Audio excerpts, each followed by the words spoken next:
And when these creatures finally abandoned the trees and walked fully upright, freeing their hands to serve as implements of their minds as well as their bodies, there began the most successful evolutionary drive toward higher intelligence ever witnessed in nature.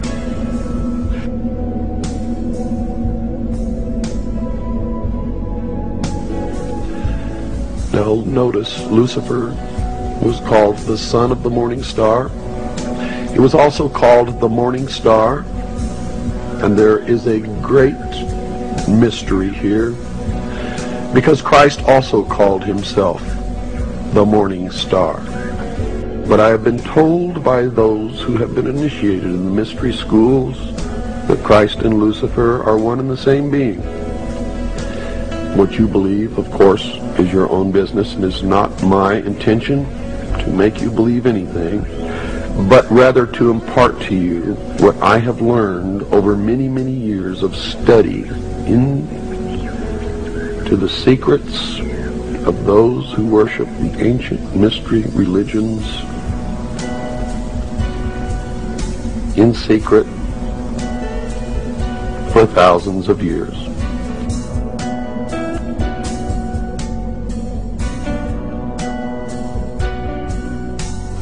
I do not advise you what you should believe or not believe.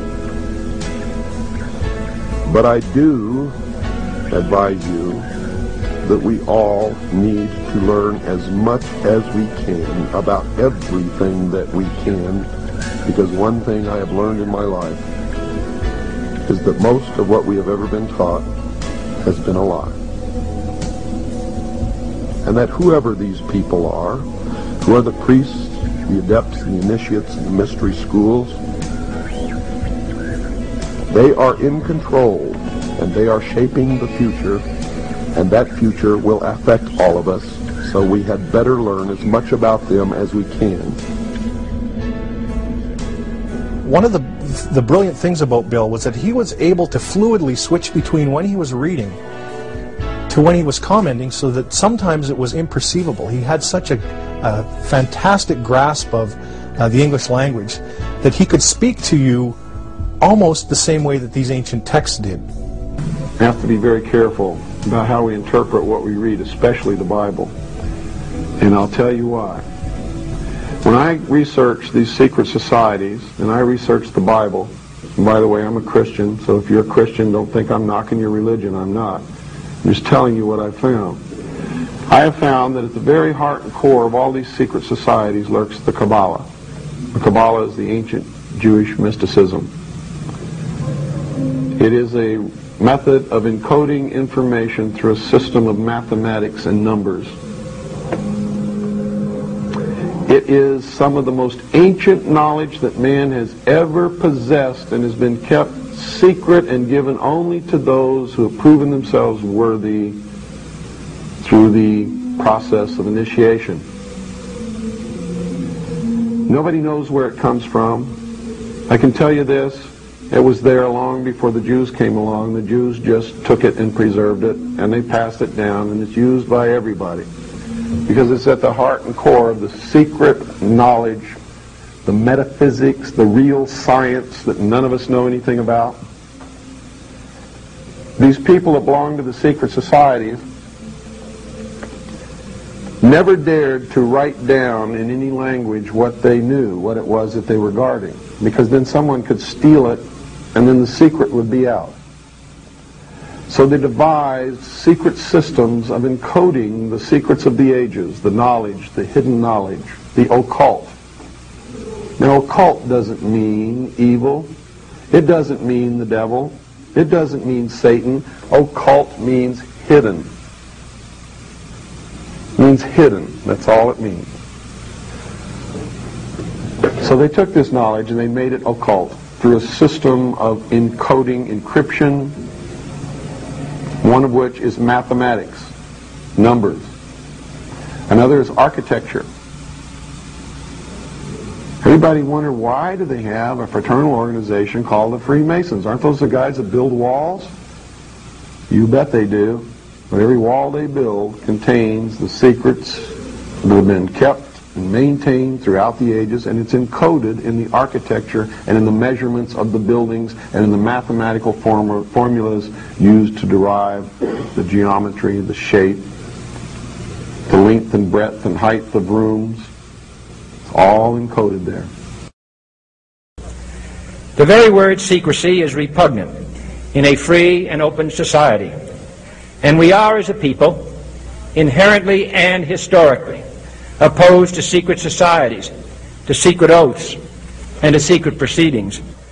For we are opposed around the world by a monolithic and ruthless conspiracy that relies primarily on covert means for expanding its sphere of influence, on infiltration instead of invasion, on subversion instead of elections, on intimidation instead of free choice, on guerrillas by night instead of armies by day. It is a system which has conscripted vast human and material resources into the building of a tightly knit, highly efficient machine that combines military, diplomatic, intelligence, economic, scientific, and political operations. Its preparations are concealed, not published. Its mistakes are buried, not headlined. Its dissenters are silenced, not praised. No expenditure is questioned, no rumor is printed, no secret is revealed. So they ordered his execution. It was actually ordered by the policy committee of the Bilderberg Group in The Hague in Geneva, Switzerland, and was carried out by agents of the secret government in Dallas. The man who actually administered the coup de grace was the driver of the car, William Greer. We have a film in beautiful living color that you can actually see with your own eyes William Greer turn with an assassination pistol in his left hand and shoot the president point blank in the head over his right shoulder. It's incredible that this has been hidden from the public for all these years, but the same film has been shown on television for all these years, but they've always zoomed right in on Kennedy and cut the driver out, so you can never see it. It's the Zapruder film. It was never shown to the Warren Commission. They never saw it. Rights are non-existent.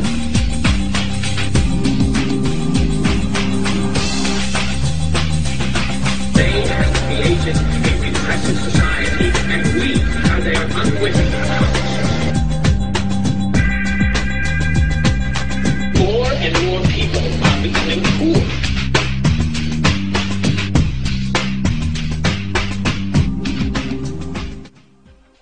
By this time, Bill had become a popular lecturer, author, and radio show host.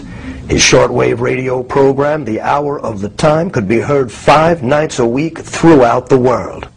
It was an event. It was always exciting, waiting for the hour of the time to come on, turning on your shortwave and hoping that that night that the propagation was good across the airwaves, because of course shortwave is extremely susceptible to weather conditions, and when weather conditions are favorable, you're heard around the world, but when they're not, you're not heard anywhere. So it was always, there was an anticipation for the hour of the time coming on. I love the intro music. I waited to hear that siren starting and the dogs begin to bark, because you knew that there was something exciting happening and Bill Cooper was on the air once again.